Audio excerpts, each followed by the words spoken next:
March the 2nd, 1959, 2:30 p.m., Columbia Records 30th Street Studio in Manhattan. 7 musicians walk into an old Presbyterian church that's been converted into a recording studio. The ceiling soars 50 feet above them. The wooden floorboards, nailed directly into joists, make the entire room resonate like a giant guitar top. Snap your fingers and the sound blooms upward from your feet. The trumpet player leading the session is 32-year-old Miles Davis, already an international jazz star. But today he's gambling everything on a radical idea that could either revolutionize jazz or end his career. He hands out rough sketches, not full compositions, just scale patterns, modal frameworks, musical suggestions. No rehearsal, no second chances. Just tape rolling and genius unfolding in real time. 6 hours later, they've recorded 3 songs. 7 weeks after that, they return for one more 3-hour session. 2 more songs, 5 tracks total. 9 hours of recording time spread across 2 days. The result? Kind of Blue, the best-selling jazz album of all time. Over 5 million copies sold. An album that would influence everyone from John Coltrane to Jimi Hendrix, to Carlos Santana to Kendrick Lamar. But behind this masterpiece lies a story of musical revolution, theoretical breakthroughs, and the convergence of 7 virtuosos at the absolute peak of their powers. This is the story of how Miles Davis changed music forever, in just 2 days. Welcome to the Sound Vault. Every album has a story. This is Miles Davis's. To understand Kind of Blue, you first have to understand where it was recorded. Columbia's 30th Street studio was nicknamed The Church for a reason. It had been built in 1875 as the Adams Parkhurst Memorial Presbyterian Church, designed by architect J. Cleveland Cauty. For decades, congregations gathered under its soaring ceilings to sing hymns and pray. By 1948, the building had been abandoned. Columbia Records saw potential. They transformed the sanctuary into what many consider the greatest recording studio in history. The space was massive, 97 feet long by 55 feet wide, with that 50-foot ceiling creating acoustics that engineers still talk about in hushed, reverent tones. The wooden floor, original church floorboards nailed directly into joists, turned the entire room into a resonant chamber. Jim Reeves, a sound technician who worked there, remembers. It was huge and the room sound was incredible. You could hear it even in your footsteps or voice in the room. 30th Saint was one of those amazing rooms where as soon as you walked in, you knew things just sounded good in there. Live, but not overwhelming, just open sounding. This is where Glenn Gould recorded the Goldberg Variations, where Leonard Bernstein recorded West Side Story, where Dave Brubeck would record Time Out that same year. And on March 10, 1959, it's where Miles Davis would attempt something no jazz musician had ever tried before. Miles Davis had been preparing for this moment for years. By 1958, at age 32, Davis was running one of the most successful and acclaimed bands in jazz, a hard bop sextet that was filling clubs and selling records. But Davis was restless. The music felt constrained to him. Too many chord changes, too much harmonic complexity. Musicians racing through progressions, showing off technique but losing something essential: space, emotion, soul. The problem was bebop itself.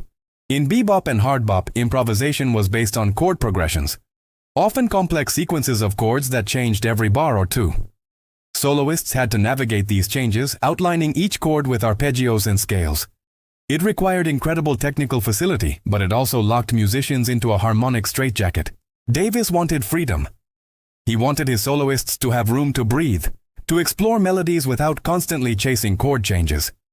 The answer came from an unlikely source: a composer and theorist named George Russell. Russell had published a book in 1953 called The Lydian Chromatic Concept of Tonal Organization. It was dense, complex, almost academic, but it contained revolutionary ideas that would transform jazz. Russell's concept abandoned traditional major and minor key relationships in favor of modes, scale patterns that gave musicians more freedom to improvise. Instead of thinking vertically, chord to chord, musicians could think horizontally, scale to scale. Instead of outlining specific chord progressions, they could explore the color and texture of individual modes. Davis had experimented with these ideas on his 1958 album Milestones, specifically on the title track. The results intrigued him. What if he made an entire album based on modal jazz? There was one person who could help him realize this vision: Bill Evans. Bill Evans was 29 years old in 1959, a quiet, introspective pianist from New Jersey with classical training and an ear for impressionistic harmony. He had studied with George Russell, absorbing the Lydian chromatic concept and making it part of his musical DNA. Evans had been in Davis's band briefly in 1958 before leaving to pursue his own career. Davis brought him back specifically for these sessions. He needed Evans's understanding of modes, his ability to create atmospheric harmonic environments, his delicate touch on the piano. But Evans wasn't the regular pianist in Davis's working band anymore. That was Wynton Kelly, a swinging blues-based player with a happier, more extroverted style. Kelly was currently in the sextet and expected to play on the album. Davis solved the problem diplomatically. Kelly would play on one track, the bluesy Freddie Freeloader, while Evans would handle the rest. The rhythm section was rounded out by two masters, bassist Paul Chambers and drummer Jimmy Cobb. Chambers, just 23 years old, had already established himself as one of jazz's finest bassists. His walking bass lines were both technically perfect and deeply musical, always propelling the music forward while maintaining an almost supernatural sense of swing. He had been with Davis since 1955, anchoring the rhythm section on classics like Cookin' and Relaxin'. Jimmy Cobb was the new kid, having joined Davis's band just months earlier in May 1958. Born in Washington, D.C., Cobb had worked with everyone from Billie Holiday to Dinah Washington before saxophonist Cannonball Adderley recommended him to Davis. His style was subtle, understated, perfect for what Davis had in mind. "Jimmy, you know what to do," Davis would tell him. "Just make it sound like it's floating." The horn section featured two contrasting saxophonists, Cannonball Adderley and John Coltrane. Julian Cannonball Adderley was 30, an alto saxophonist with a warm, bluesy tone and an exuberant, joyful approach to improvisation. He had joined Davis's band in 1957 and brought a soulful, accessible quality that balanced out the more cerebral elements of the music. And then there was John Coltrane. John Coltrane's presence on Kind of Blue represents one of the most remarkable comeback stories in jazz history. In March 1957, just 2 years before these sessions, Davis had fired Coltrane from his band. The reason? Heroin addiction. Coltrane's drug problem had become so severe it was affecting his playing and threatening the band's reputation. For most musicians, this would have been the end. But Coltrane experienced what he later described as a spiritual awakening. He quit heroin cold turkey, a process so brutal that few addicts survive it, and emerged reborn, both personally and musically. During his time away from Davis, Coltrane had been developing a revolutionary new approach to improvisation. Jazz critic Ira Gitler dubbed it sheets of sound. Torrents of notes cascading from his tenor saxophone, arpeggiating chord changes so quickly that individual notes blurred into shimmering, harp-like effects. Coltrane explained it in a 1960 interview. "I was trying for a sweeping sound. I started experimenting because I was striving for more individual development. I tried long, rapid lines. Sometimes what I played didn't work out in 8th notes, 16th notes, or triplets. I had to put the notes in uneven groups like 5s and 7s in order to get them all in." This technical mastery was matched by an almost religious intensity. Coltrane practiced obsessively, sometimes 12 hours a day, exploring every possible permutation of scales and arpeggios. Neighbors complained about the noise. His wife worried about his sanity, but Coltrane was on a quest, musical, spiritual, and deeply personal. When Davis invited Coltrane back into the band in early 1958, he was getting a completely transformed musician. The technically competent but sometimes uncertain player of 1955 had become a titan, confident, visionary, unstoppable. By the time of the Kind of Blue sessions, Coltrane was simultaneously working on his own album for Atlantic Records, Giant Steps, a harmonic tour de force so complex that even virtuoso pianists struggled to keep up. The contrast between the two projects is striking. Giant Steps was vertical, chordal, harmonically dense, the logical endpoint of bebop's complexity. Kind of Blue was horizontal, modal, spacious, something entirely new. 2:30 p.m. The musicians arrive at the church. Producer Irving Townsend is there, along with engineer Fred Plout. There's also a young producer named Teo Macero there to observe and learn. Macero would later produce most of Davis's work in the 1960s and 70s, but today he's basically an apprentice, watching a master at work. Davis hands out the sketches. These aren't traditional sheet music with written melodies and chord progressions. They're frameworks, modal scales, starting points. This is intentional. Davis wants spontaneity. He wants first-take magic. He wants his musicians to discover the music as they're creating it. "I wanted a lot of spontaneity in the playing," Davis would later write in his 1989 autobiography. "I didn't need to do any rehearsals because I had great musicians in that band, and that's the only way that can work." The confidence is staggering. No rehearsal, no second takes, with one exception. Just roll tape and trust that 7 of the greatest jazz musicians in the world will create something extraordinary. They begin with Freddie Freeloader. It's the most straightforward track on the album, a 12-bar blues that swings hard. This is Wynton Kelly's moment. His piano playing is bright, bouncing, full of joy. The track takes 3 attempts. On take 3, Davis whistles it off mid-performance. "Hey, look, Wynton, don't play no chord going into the A-flat," Davis says. Even on a relatively simple blues, Davis is meticulous about structure. They try again. Take 4 is the keeper. Next, "So What?" This becomes the album's opening track and arguably its most famous song. The structure is deceptively simple, 32 bars in an all-BA form. The A sections are in D Dorian mode. The B section shifts up a half step to E-flat Dorian. That's it. 2 modes, simple, spacious. But the intro is pure magic.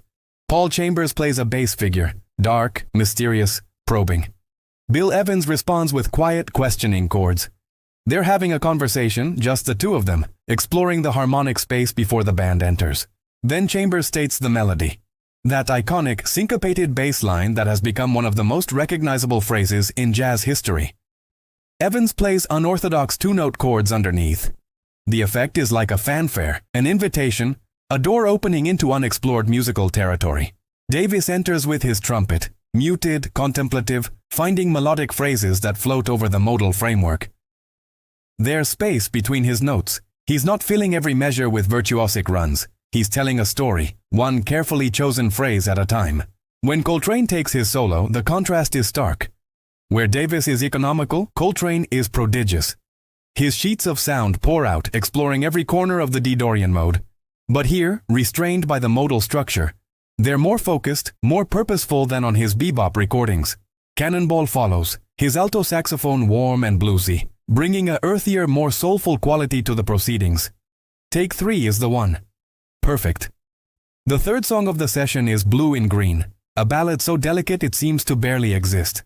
There's been controversy over who actually wrote this tune. Davis claimed credit, but Bill Evans insisted he composed it after Davis handed him a piece of paper with just 2 chords written on it, G minor and A augmented. "See what you can do with this," Davis had said. Evans created a mesmerizing 10-measure circular form that moves through a series of rich, impressionistic harmonies. The structure is unusual, not the standard 32-bar ABE form, but something more organic, more fluid. For the recording, Davis gives Jimmy Cobb simple but crucial direction. "I want a floating sound." Cobb tries playing with one hand on the brushes. It doesn't work. "Play them normally," Davis says. Cobb adjusts, finding that perfect balance between presence and subtlety. Cannonball Adderley sits this one out. It's just Davis, Coltrane, Evans, Chambers, and Cobb, a quintet creating one of jazz's most beautiful ballads. Evans plays the intro, establishing the harmonic world. Davis enters with his muted trumpet, playing with such restraint and emotional depth that every note feels like it matters. His solo is only 16 measures long, but it's perfect, economical, lyrical, heartbreaking. Coltrane follows, his tenor saxophone taking a more exploratory approach, but maintaining the delicate mood. Then Evans solos, his piano work demonstrating the impressionistic influence of Ravel and Debussy that he'd brought to jazz. 1 take. Done. By 10 p.m., after 2 3-hour sessions with a break in between, they've recorded 3 songs. The first side of the LP is complete. 7 weeks pass before the band reconvenes. April 22, 1959, 2:30 p.m., back to the church. This time, it's just 1 3-hour session. 2 more songs to complete the album. The mood is lighter, there's studio banter captured on tape, musicians joking, Davis laughing, Cannonball Adderley cracking wise about surf-ass noise when the floorboards squeak. "Hey, Cannon," Davis calls out. "When you raise up off the stool, man, you get, oh yeah." He laughs. "You know, your floor squeaks, you know." Cannonball plays it off. "That's surface noise, you know." Bill Evans, always the wordsmith. "Surf-ass noise." John Coltrane, deadpan. "It's all part of the tune, man." More laughter. Then, "Let's go." The first track they record is all blues. Despite the title, this isn't a traditional 12-bar blues. It's in 6/8 time, a jazz waltz with a blues feel. The structure is built around a simple riff and modal framework in G major. Bill Evans compared it to a bass line from Ravel's Spanish music. The hypnotic rhythm, the way it grooves and swings in 6/8, creates a feeling that's both familiar and completely fresh. Davis's muted trumpet states the theme. Elegant, economical, blues inflected.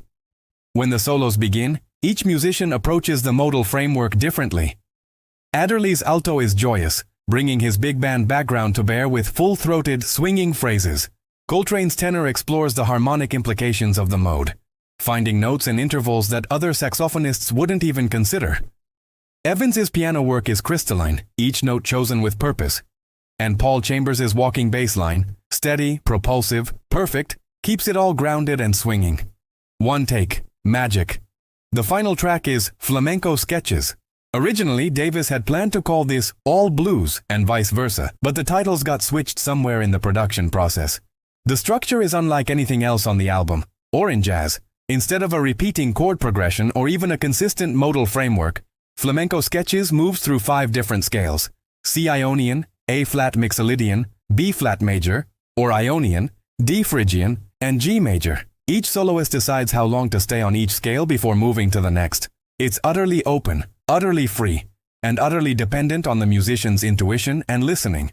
Evans plays an intro that establishes the first mode: spacious, atmospheric, inviting. Davis enters, his trumpet exploring the C Ionian scale with long singing phrases.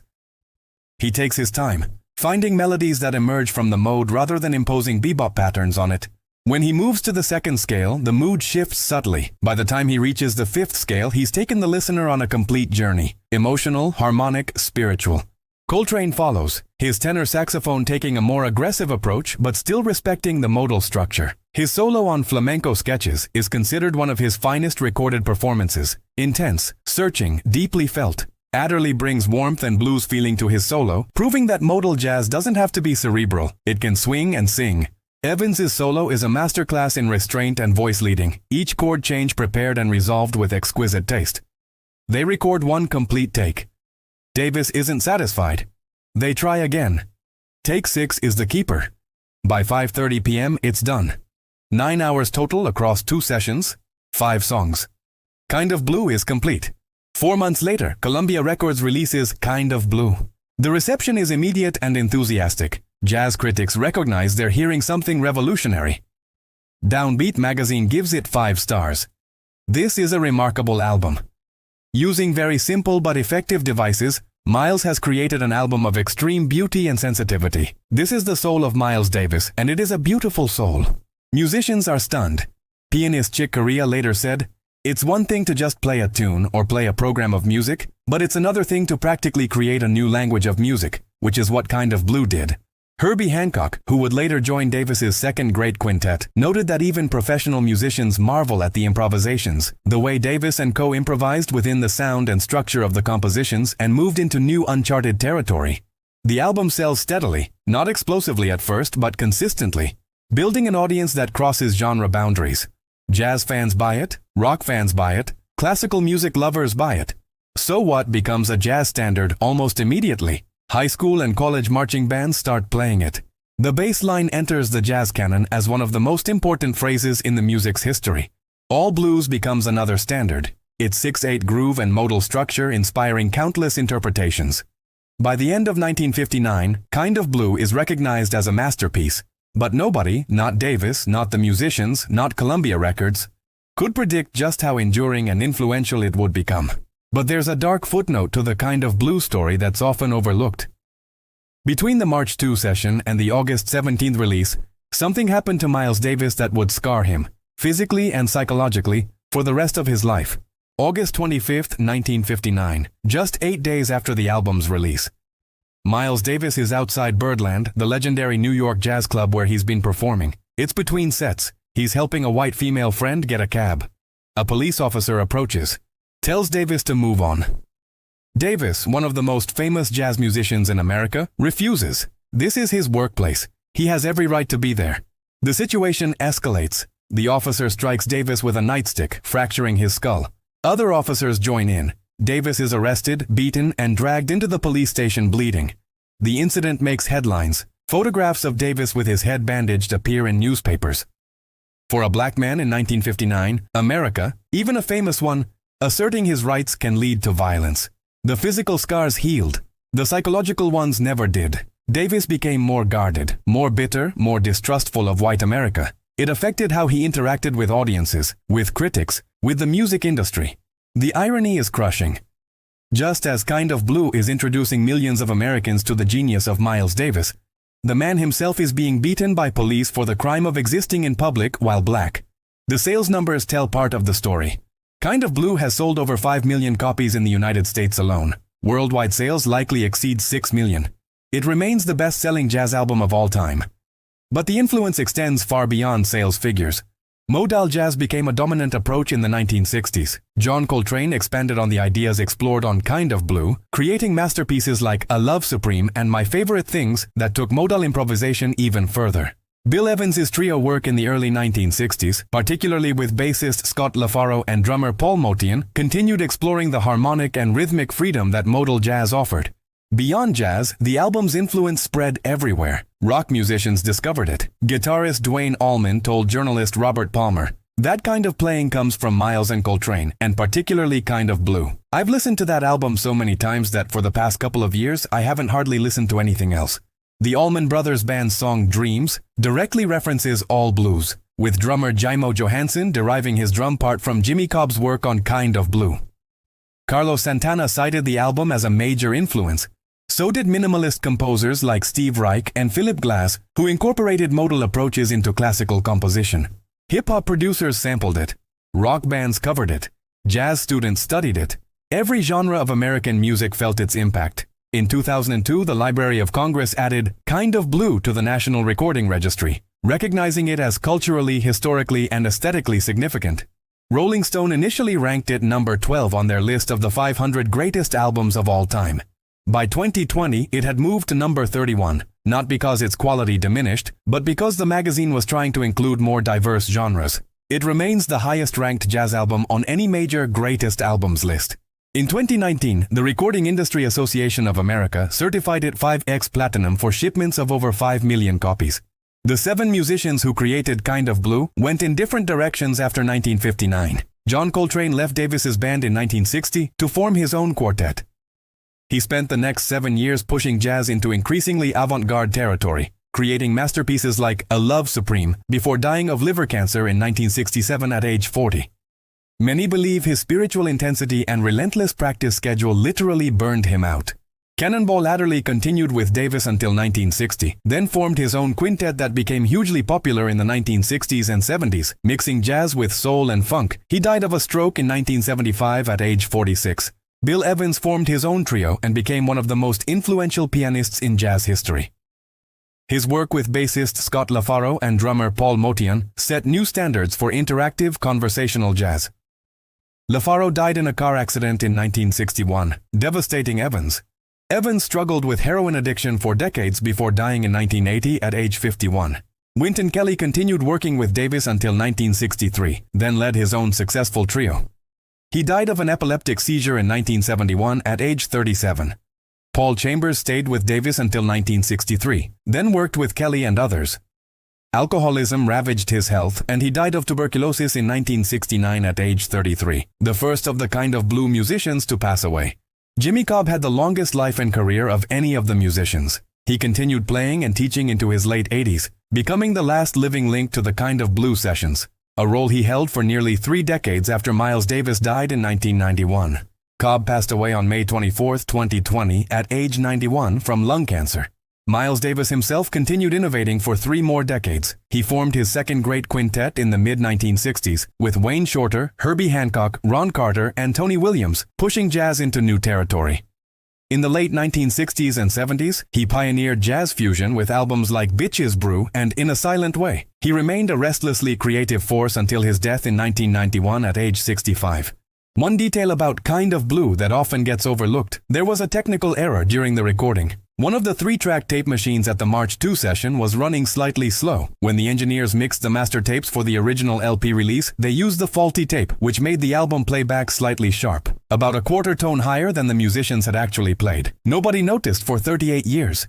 In 1997, when Sony was preparing the CD reissue, engineer Mark Wilder discovered the error. The corrected version brought the album back to the proper pitch, and suddenly Paul Chambers' bass sounded even deeper and more resonant, Jimmy Cobb's cymbal work even more delicate, and Miles' muted trumpet even more haunting.